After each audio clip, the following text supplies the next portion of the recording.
Assalamualaikum warahmatullahi wabarakatuh. Selamat datang di channel Ruang Studi. Perkenalkan, saya Aji Putra Wicaksana Eskom dengan NPM 247064518010. Saya adalah mahasiswa Universitas Nasional dan video ini saya buat untuk video tugas UAS dengan mata kuliah Manajemen Proyek dengan dosen penguji yang terhormat Bapak Dr. Ucuk Darussalam, Sarjana Teknik, Magister Teknik. Adapun presentasi ini berjudul Pembangunan Aplikasi Sistem Informasi Akademik Sekolah di SMK Karyaguna II Bekasi. Latar belakang. Dalam era digitalisasi saat ini, kebutuhan akan sistem informasi yang terintegrasi semakin penting untuk meningkatkan efisiensi dan efektivitas pengelolaan data akademik. SMK Karyaguna II Bekasi sebagai lembaga pendidikan yang terus berkembang memerlukan sistem yang mampu mengotomatisasi berbagai proses akademik seperti pengelolaan data siswa, guru, nilai, jadwal, dan laporan akademik. Proyek pembangunan aplikasi sistem informasi akademik ini bertujuan untuk menjawab tantangan tersebut dengan menyediakan solusi digital yang efektif, efisien, dan terintegrasi. Tujuan proyek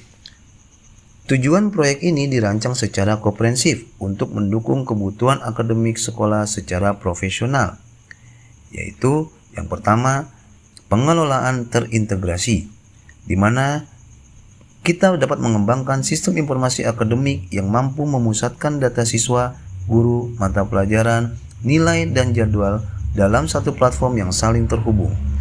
Kedua adalah efisiensi administrasi, yaitu mempercepat proses administrasi akademik dengan mengurangi pekerjaan secara manual, meminimalkan kesalahan, dan mempercepat distribusi data. Lalu ada akses real time, yaitu memfasilitasi siswa, guru, dan orang tua dengan akses informasi akademik yang cepat dan akurat secara daring. Tujuan yang keempat adalah dukungan keputusan, dengan menyediakan laporan komprehensif yang mendukung pengambilan keputusan berbasis data secara efisien. Tujuan terakhir adalah keamanan data, pastinya untuk memastikan keamanan, integritas, dan kerahasiaan data akademik melalui penerapan enskripsi dan kontrol akses yang ketat. Luaran Deliverable Project.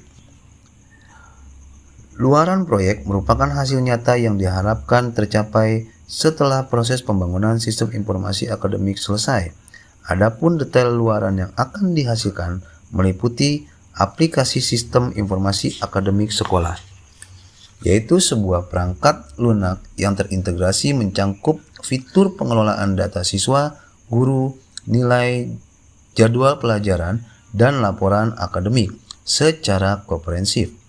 Luaran yang kedua adalah dashboard admin, di mana nanti akan ditampilkan kontrol utama yang memungkinkan administrator memantau, mengelola, dan menganalisis seluruh aktivitas akademik secara mudah dan efisien. Luaran yang ketiga adalah portal siswa dan guru. Terdapat layanan daring yang memungkinkan siswa dan guru mengakses informasi akademik secara real time, termasuk nilai, jadwal, dan absensi. Luaran yang keempat adalah laporan akademik terintegrasi, yaitu sistem pelaporan otomatis yang memberikan data akurat untuk evaluasi kinerja siswa, guru, dan sekolah. Luaran yang kelima adalah dokumentasi sistem. Terdapat panduan lengkap yang mencangkup manual pengguna, instruksi teknis, dan prosedur pemeliharaan sistem. Kemudian rancangan implementasi proyek. Tahap yang dilaksanakan dalam rancangan implementasi proyek meliputi 1. Perencanaan. Perencanaan terdapat ada tiga kegiatan, yaitu analisis kebutuhan. Yang dimana analisis kebutuhan ini adalah proses identifikasi kebutuhan sistem melalui wawancara, diskusi kelompok terfokus, dan survei kepada stakeholder seperti kepala sekolah, guru, dan staf administrasi. Kegiatan yang kedua adalah studi kelayakan, yaitu evaluasi menyeluruh terhadap aspek teknis, ekonomis, hukum, dan operasional untuk memastikan proyek dapat berjalan dengan efisien dan memberikan nilai tambah. Kegiatan yang ketiga adalah perencanaan proyek, yaitu penyusunan rencana kerja yang mencakup timeline secara terstruktur, anggaran yang realistis, serta pengalokasian sumber daya manusia dan teknologi yang sesuai. Tahapan yang kedua adalah desain sistem, terbagi menjadi 3 kegiatan. Yang pertama adalah perancangan arsitektur. Tahap ini mencakup desain struktur sistem yang terdiri dari komponen front-end, back-end, dan database dengan pendekatan berbasis web, menggunakan model client-server, dan fokus utamanya adalah memastikan skalabilitas, keamanan, dan efisiensi komunikasi antar modul. Kegiatan yang kedua adalah desain database, yaitu menyusun skema basis data yang mencakup tabel-tabel utama seperti data siswa, guru, mata pelajaran, nilai, jadwal, dan laporan akademik. Normalisasi digunakan untuk memastikan integritas dan efisiensi penyimpanan data. Kegiatan yang ketiga adalah wireframe dan UI UX, yaitu membuat rancangan antarmuka pengguna atau UI yang intuitif dan mudah digunakan. Prinsip user experience atau UX diterapkan dengan menyesuaikan kebutuhan pengguna utama seperti admin, guru, siswa, dan orang tua agar pengalaman penggunaan sistem menjadi efektif dan efisien. Tahap yang ketiga adalah pengembangan. Pengembangan terbagi menjadi 3 kegiatan. Yang pertama adalah pengkodaan atau yang disebut dengan kata coding, yaitu proses pembangunan sistem yang mencakup penulisan kode program menggunakan bahasa pemrograman yang sesuai. Misalnya bahasa Python, PHP, atau JavaScript dengan mengikuti standar pengkodaan yang baik. Kegiatan yang kedua adalah integrasi modul, yaitu menggabungkan berbagai komponen sistem seperti portal siswa, portal guru, dan dashboard. Admin dapat bekerja secara terpadu dan saling terhubung. Kegiatan yang ketiga adalah pengujian awal, yaitu melakukan pengujian awal tahap yang mencakup unit testing untuk memeriksa fungsi spesifik dalam sistem dan integrasi testing untuk memastikan bahwa modul yang berbeda dapat bekerja secara bersamaan dengan baik. Tahap yang berikutnya adalah pengujian, di mana terbagi menjadi 4 kegiatan, yaitu uji fungsional. Menguji setiap fitur utama sistem secara menyeluruh sesuai dengan spesifikasi teknis yang dirancang. Pengujian ini mencakup skenario positif dan negatif untuk memverifikasi kelengkapan dan keakuratan fungsi. Kegiatan berikutnya adalah uji keamanan. Melakukan simulasi serangan terhadap sistem atau penetration testing untuk mengidentifikasi celah keamanan. Selain itu, dilakukan pengujian enkripsi data, autentikasi pengguna, dan kontrol akses untuk memastikan perlindungan data yang kuat. Kegiatan yang berikutnya adalah uji kinerja. Mengukur performa sistem dalam berbagai kondisi, termasuk pengujian beban atau yang disebut dengan load testing untuk menilai respons sistem saat digunakan secara bersamaan oleh banyak pengguna, serta pengujian stress testing untuk mengevaluasi ketahanan sistem saat menghadapi lonjakan beban yang ekstrim. Kegiatan terakhir dalam pengujian adalah uji user acceptance, yaitu melibatkan pengguna akhir untuk memastikan sistem memenuhi kebutuhan mereka sebelum implementasi penuh. Tahapan yang berikutnya adalah implementasi. Implementasi terbagi menjadi 4 kegiatan, yaitu pelatihan pengguna. Dengan cara memberikan pelatihan komprehensif kepada guru, staf, dan siswa yang mencakup penggunaan fitur utama sistem, prosedur keamanan, dan penanganan kendala umum. Kegiatan yang kedua adalah deployment system, yaitu melakukan instalasi sistem pada server sekolah, termasuk konfigurasi basis data, integrasi dengan sistem lain, serta pengujian konektivitas jaringan. Kegiatan yang berikutnya adalah sosialisasi, yaitu mengedukasi seluruh warga sekolah mengenai manfaat dan cara penggunaan aplikasi melalui seminar, simulasi, dan materi panduan berbentuk cetak maupun digital.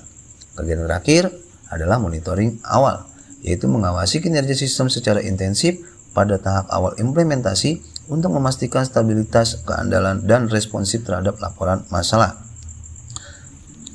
Tahap yang terakhir adalah pemeliharaan dan evaluasi, di mana pemeliharaan dan evaluasi ini ada 4 kegiatan, yaitu pemeliharaan rutin, yaitu melaksanakan pemeliharaan preventif dan korektif secara berkala, termasuk pemantauan performa sistem, perbaikan bug, dan peningkatan keamanan.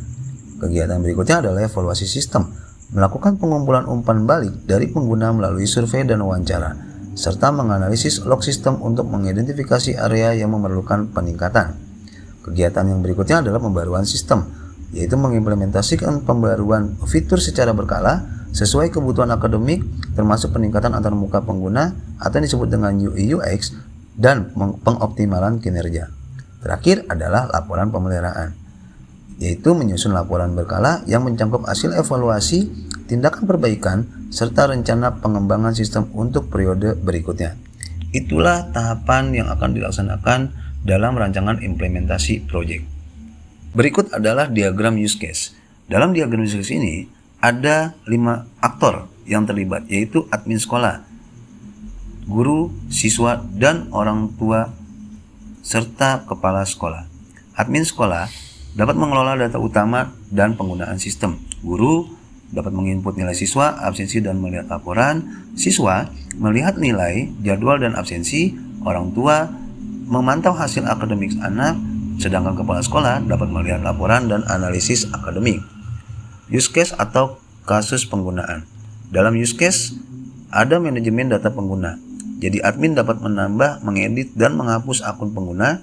Kemudian pengelolaan jadwal, yaitu guru dan admin dapat membuat serta memperbaharui jadwal pelajaran. Kemudian ada input dan lihat nilai. Jadi guru dapat memasukkan nilai. Siswa dan orang tua dapat melihat hasilnya. Use case yang berikutnya adalah absensi siswa. Dalam absensi siswa ini, guru dapat mencatat absensi, siswa dan orang tua dapat melihat. Kemudian ada laporan akademik, di mana kepala sekolah mendapatkan laporan kinerja siswa dan guru. Selanjutnya adalah notifikasi dan informasi, yaitu sistem mengirim pengumuman kepada siswa dan orang tua. Kemudian relasi. Relasi terbagi menjadi 2, yaitu adalah include yang melibatkan seperti input nilai dalam laporan akademik, kemudian absensi dalam laporan akademik. Kemudian ada extend atau perluasan. Contohnya adalah laporan akademik dalam mencetak laporan dan itu bersifat opsional. Kemudian jadwal pelajaran untuk pengingat jadwal dan itu pun juga bisa bersifat opsional. Berikut adalah diagram alur DFD atau diagram alur data flow diagram level 0 dan level 1. DFD level 0 menggambarkan sistem secara umum dengan entitas eksternal dan aliran data utama. Ada pengguna, yaitu siswa, guru, dan admin yang memasukkan data ke dalam sistem informasi akademik. Kemudian sistem memproses data dan mengeluarkan laporan akademik. Lalu sistem juga menyediakan akses ke portal siswa dan guru untuk melihat data akademik. Selanjutnya data yang diproses disimpan di dalam database akademik. Untuk DFD level 1 memberikan detail lebih lanjut tentang proses internal dalam sistem informasi akademik. Pertama, penerimaan data siswa dan penerimaan data guru. Data yang dimasukkan oleh pengguna akan disimpan di database akademik. Kedua, proses pengelolaan nilai. Nilai yang dimasukkan akan diproses dan menghasilkan laporan nilai. 3. Manajemen jadwal. Sistem akan menyusun jadwal kelas berdasarkan data yang diinputkan. Kemudian, manajemen akses. Sistem akan mengatur hak akses pengguna untuk memastikan hanya pihak yang berwenang yang dapat melihat dan mengubah data tertentu. Selanjutnya adalah strategi keberhasilan. Untuk memastikan keberhasilan proyek pembangunan sistem informasi akademik sekolah, diperlukan strategi yang matang untuk mempertimbangkan aspek teknis dan manajerial. Berikut adalah strategi utama yang akan diterapkan. 1. Perencanaan yang matang. Perencanaan yang matang adalah langkah fundamental dalam memastikan proyek berjalan sesuai dengan target dan timeline yang telah ditentukan. Berikut adalah langkah-langkah utama dalam proses perencanaan. 1. Identifikasi kebutuhan, yaitu mengumpulkan dan menganalisis kebutuhan sistem melalui wawancara dengan stakeholder utama seperti kepala sekolah, guru, dan staf administrasi. Kedua, penentuan ruang lingkup, yaitu menentukan batasan dan fitur utama sistem agar proyek tetap fokus dan tidak mengalami perluasan cakupan yang tidak terkendali. Kemudian pembuatan rencana kerja, yaitu menyusun roadmap proyek dengan menetapkan milestone utama, daftar tugas, dan alokasi sumber daya. Kemudian ada estimasi waktu dan anggaran, yaitu menentukan perkiraan biaya dan jadwal pelaksanaan agar setiap tahapan dapat dieksekusi secara efektif dan efisien. Kemudian langkah yang selanjutnya adalah penyusunan tim kerja, yaitu mengalokasikan personil yang memiliki keterampilan teknis yang sesuai, termasuk developer, analisis sistem, dan tim pengujian. Tahap terakhir adalah dokumentasi rencana proyek, yaitu menyusun dokumen perencanaan yang mencakup spesifikasi teknis, timeline proyek, serta strategi mitigasi risiko. Selanjutnya adalah manajemen risiko. Manajemen risiko adalah langkah penting dalam proyek untuk mengidentifikasi, mengevaluasi, dan mengatasi berbagai potensi masalah yang dapat mempengaruhi keberhasilan implementasi sistem informasi akademik. Berikut adalah strategi utama dalam manajemen risiko. Yang pertama, identifikasi risiko sejak awal. Melakukan analisis menyeluruh terhadap kemungkinan risiko teknis, finansial, dan operasional yang dapat muncul selama pengembangan dan implementasi sistem. Kedua, penyusunan strategi mitigasi, yaitu mengembangkan solusi preventif dan kuratif untuk mengurangi dampak risiko yang telah diidentifikasi, termasuk pembuatan skenario penanggulangan. Kemudian pengujian berkala, yaitu melaksanakan pengujian sistem secara rutin, termasuk uji keamanan, performa, dan integrasi untuk memastikan stabilitas dan ketahanan sistem sebelum diimplementasikan secara penuh. Ada juga strategi yang berikutnya adalah backup data secara rutin, yaitu menerapkan kebijakan pencadangan data secara berkala untuk menghindari kehilangan data akibat kegagalan sistem atau ancaman cyber. Strategi yang terakhir adalah peninjauan dan evaluasi risiko, yaitu mengadakan pertemuan rutin untuk mengevaluasi risiko yang muncul selama proyek berlangsung dan menyesuaikan strategi mitigasi sesuai dengan perkembangan yang terjadi. Lalu, kolaborasi dan komunikasi efektif. Kolaborasi yang baik dan komunikasi yang efektif antar seluruh stakeholder merupakan faktor kunci dalam memastikan proyek berjalan dengan lancar dan mencapai hasil yang optimal. Berikut adalah strategi utama dalam aspek ini. 1. Pelibatan stakeholder sejak awal. Memastikan keterlibatan aktif dari kepala sekolah, guru, staf administrasi, dan siswa dalam setiap tahapan pengembangan sistem untuk memastikan sistem yang dibangun benar-benar sesuai dengan kebutuhan mereka. Kedua, melakukan rapat evaluasi secara berkala, yaitu mengadakan pertemuan rutin untuk mengevaluasi progres proyek, mengidentifikasi kendala, dan menyusun solusi yang tepat guna menjaga proyek tetap pada jalurnya.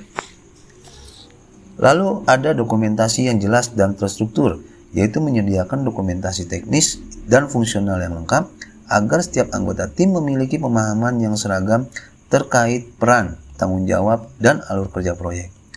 Lalu ada penggunaan platform kolaborasi, yaitu memanfaatkan alat kolaborasi digital seperti Trello, Slack, atau Google Workspace untuk meningkatkan koordinasi antar anggota tim dan mempercepat penyelesaian tugas.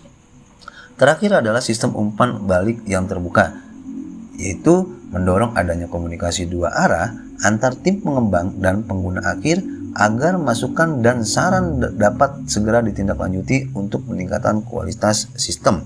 Selanjutnya adalah pengembangan berbasis Agile. Pengembangan sistem informasi akademik menggunakan metodologi Agile bertujuan untuk meningkatkan fleksibilitas, kolaborasi, dan efisiensi dalam siklus pengembangan perangkat lunak. Pendekatan ini memungkinkan sistem untuk terus diperbarui sesuai kebutuhan pengguna dengan menerapkan iterasi yang cepat dan responsif terhadap perubahan. Berikut adalah prinsip utama dalam penerapan Agile. 1. Iterasi dan pengembangan bertahap.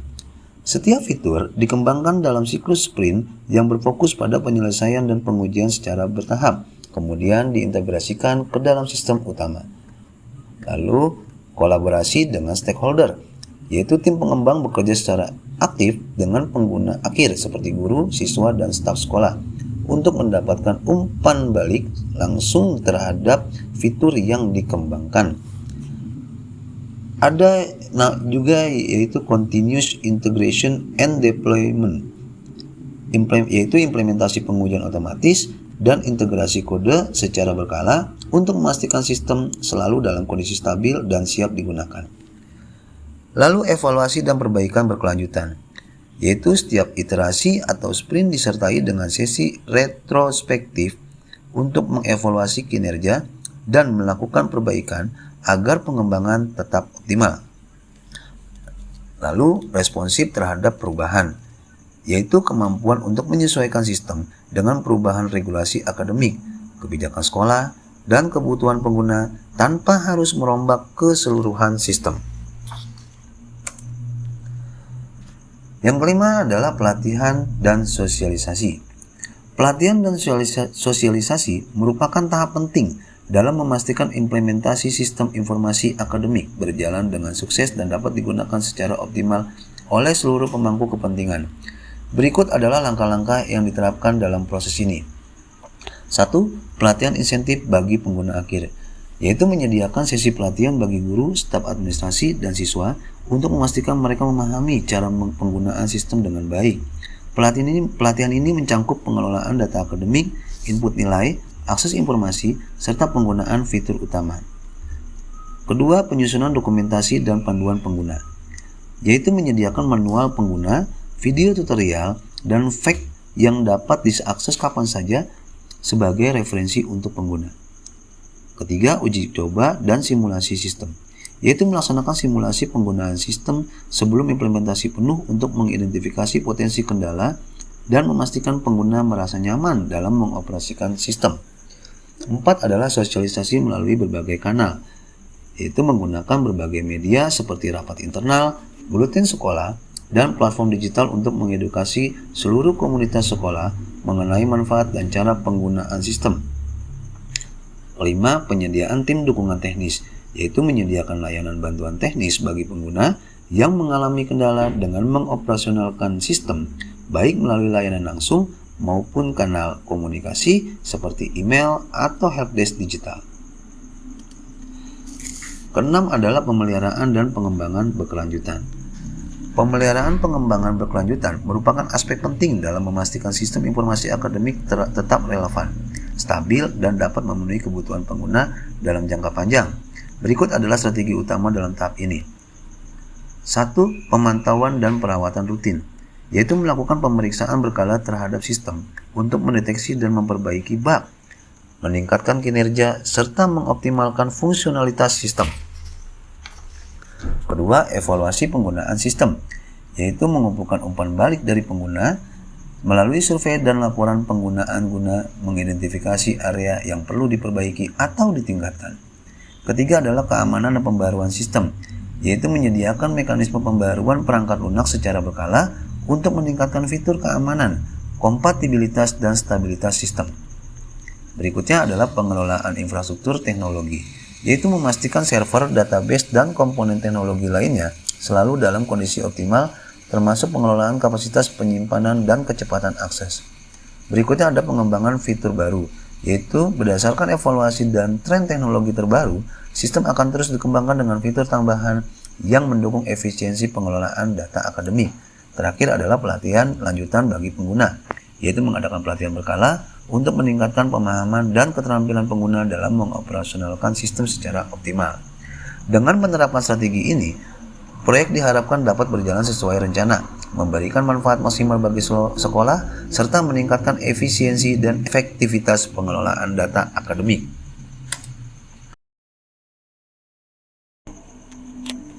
Berikut adalah tampilan timeline project. Di dalam timeline project di sini kami sudah mengestimasikan durasi pengerjaan atau waktu pengerjaan dari setiap tahapan proyek. Pertama adalah perencanaan. Kami estimasikan 2 minggu kami laksanakan, kemudian perancangan sistem selama 3 minggu. Kemudian tahapan proyek yang ketiga adalah pengembangan sistem, kami estimasikan 8 minggu. Kemudian pengujian dan validasi kami estimasikan selama 4 minggu. Ada implementasi dan pelatihan kami lakukan selama 3 minggu. Dan terakhir adalah pemeliharaan dan evaluasi. Durasinya berkelanjutan. Berikut adalah struktur organisasi pelaksana proyek. Struktur organisasi pelaksanaan proyek. Di situ terdapat ada manajemen proyek, di mana manajemen proyek bertanggung jawab atas keseluruhan koordinasi, pengawasan, dan pelaporan progres kepada stakeholder sekolah. Yang kedua adalah tim pengembangan, terdiri dari developer, analisis sistem, dan tim QA yang bekerja sama dalam implementasi sistem. Ada stakeholder sekolah seperti kepala sekolah dan guru memberikan masukan serta persetujuan dalam setiap tahapan proyek. Kemudian ada developer dibagi menjadi engineer back-end atau pengelolaan database dengan server, serta engineer front-end untuk pengembangan antarmuka pengguna. Kemudian ada analis sistem, bertugas menganalisis kebutuhan dokumentasi teknis dan spesifikasi sistem. Terakhir ada tim QA, yaitu bertanggung jawab atas pengujian validasi dan memastikan sistem berjalan sesuai standar yang ditetapkan. Dengan selesainya dokumen ini atau video presentasi ini, kami berharap bahwa sistem informasi akademik sekolah di SMK Karyaguna II Bekasi dapat diterapkan secara optimal guna meningkatkan efisiensi dan efektivitas dalam pengelolaan data akademik. Sistem ini diharapkan mampu memberikan manfaat bagi seluruh pemangku kepentingan, termasuk siswa, guru, staf administrasi, serta manajemen sekolah. Kami menyadari bahwa dalam pengembangan dan implementasi sistem ini masih terdapat ruang untuk perbaikan dan pengembangan lebih lanjut. Oleh karena itu, kami sangat terbuka terhadap masukan dan saran guna meningkatkan kualitas sistem ini di masa yang akan datang. Terima kasih kepada semua pihak yang telah berkontribusi dalam penyusunan proyek ini. Semoga sistem ini dapat memberikan dampak positif bagi proses pendidikan dan pengelolaan akademik di SMK Karyaguna II Bekasi.